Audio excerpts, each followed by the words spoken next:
I guess the why and the how, they just actually add more resistance and more tension to a situation. If we think about it, everything naturally moves towards healing, you know, but it doesn't mean it's a very quick path. And it doesn't mean that there are guarantees in terms of the health of the body or even the health of the mind, because there are no guarantees, you know. I think we're all sort of spoon-fed, especially in our culture, the promise of happiness and well-being, but I think there are no guarantees, but there's definitely the possibility of surrender and of touching the love or the okayness even in the midst of suffering. And so that and then to relax the resistance, to relax the agendas, to relax even the ideas that we have about sexual trauma and healing, at least at times, and ask whatever you like to call it to take care of it, you know, really. And of course, the explorations that we do here, they're gentle, so they can be, because they're gentle, memories or sort of held fear in the body can peek out, and a feeling can flow, tears can flow, or even a movement of anger can. So that's also very much a possibility to come to meetings like this, because they're by nature healing, because I don't know, because we're not doing anything, but yet we are offering our experience towards loving kindness or towards unconditional welcoming, because somehow we know that is essentially, definitely, that's the tyranny of healing. You know, we're in a culture where well-being is this sort of violence, where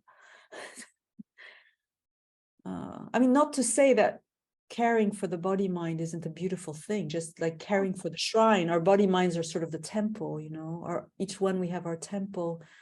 So healing is very valid, going to therapy, analysis, whatever, but it's just that missionary attitude sometimes that takes a hold of something and grips it with this will to heal. And that is good. It's good to see that and to feel that, and you can't stop it, but you can become aware of it and place it on the altar.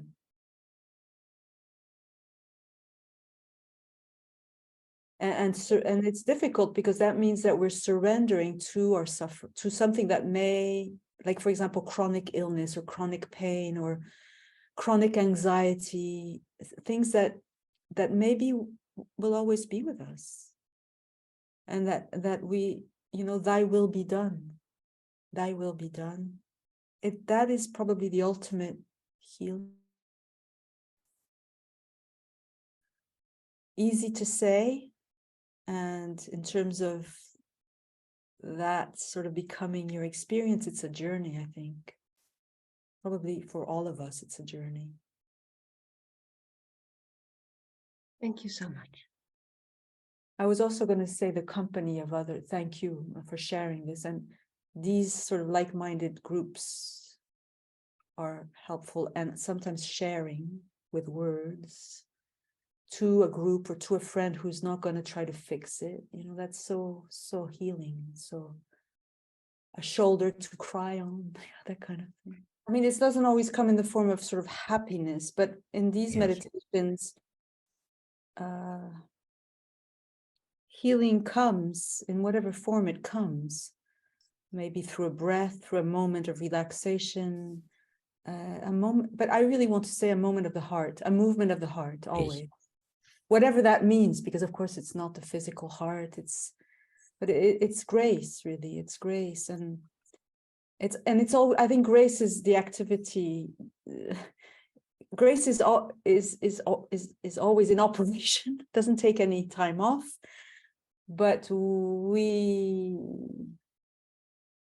we turn the noise of the mind a little bit too loud, so it's obscuring the movement of grace. So it may be, hopefully, in these meditations, because we turn the volume down on thinking and on doing and on willing, and therefore it's not that something is reignited, it's just that something that's always there comes forward again, which is just the knowledge of our true nature, as you said, which then percolates through the body mind as, I don't know, healing would be a word. Many words would be possible words.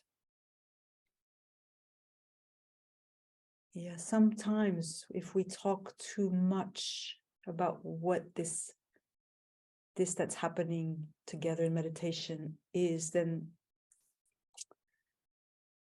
the mind is so ready to, yeah.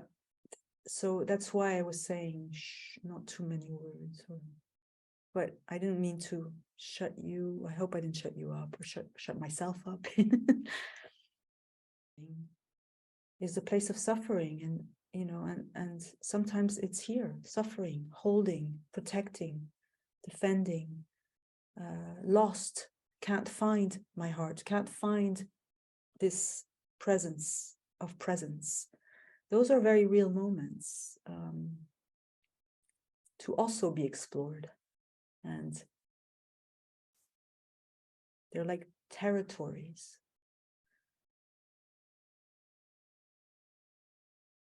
They seem to be very human.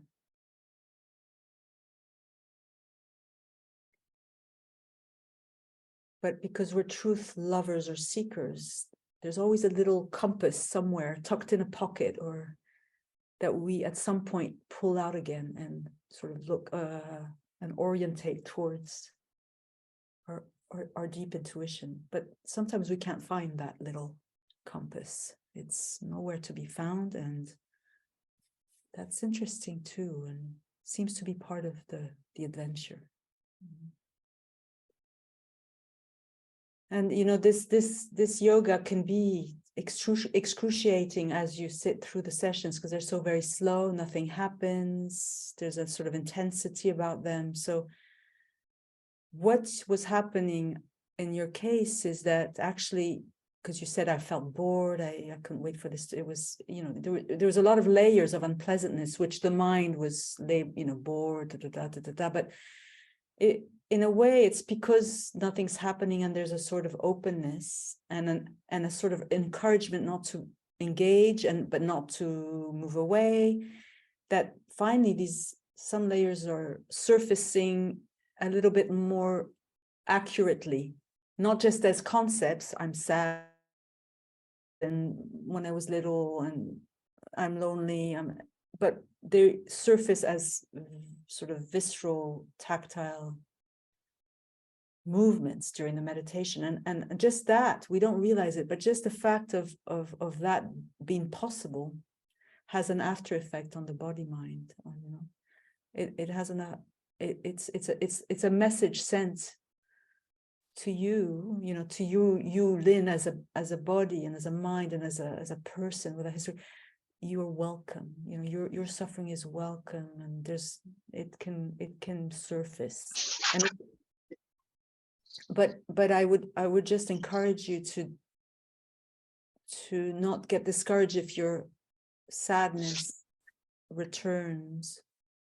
Are you with me, Lynn? I am. No, I was making notes of what you're saying. I know it's a replay, but yes.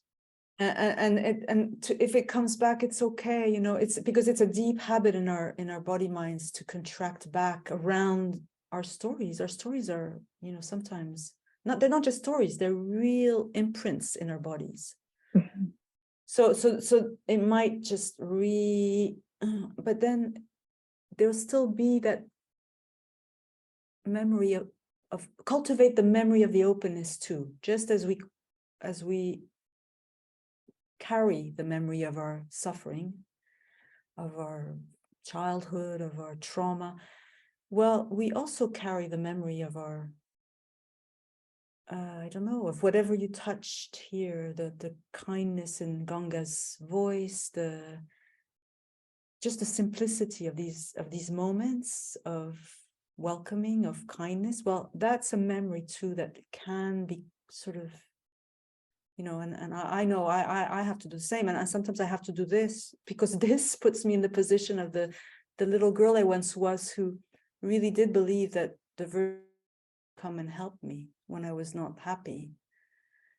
It helped me connect. So I don't know, whatever helps you connect with the kindness and the camaraderie, because I sense in what you shared a feeling of isolation, loneliness, and you know that is difficult, because then that resonates with the sense of being separate and being a fragment.